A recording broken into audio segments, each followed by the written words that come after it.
Откако повеќе европски земји ја прекинаа вакцинацијата со AstraZeneca, на итен состанок се сретнаа надлежните регулатори за вакцини, за да ја преиспитаат состојбата за безбедноста на оваа вакцина.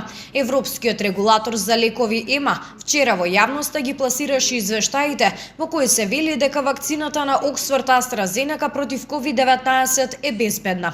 Министерот за здравство доктор Венко Филипче, одговарајќи на новинарското прашање, денес изјави дека едно е сигурно.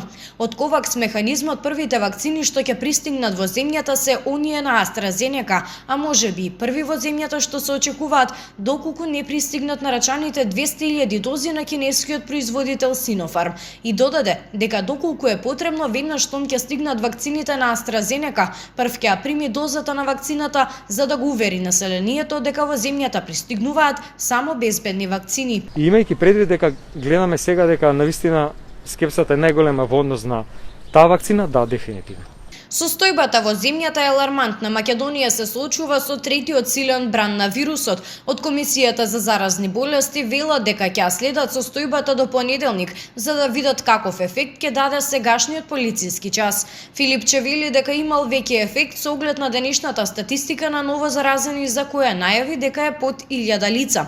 Но доколку продолжи големиот број на ново заразени да расте, како и бројот на пациенти кои што имаат потреба од хоспитализација, ќе бидат вметнати поригорозни мерки. Како што објасни министерот, тие се зголемување на време траењето на полицискиот час и скратување на работното време на угостителските објекти. Нова евалуација и проценка на состојбата ќе се прави на почетокот од следната недела.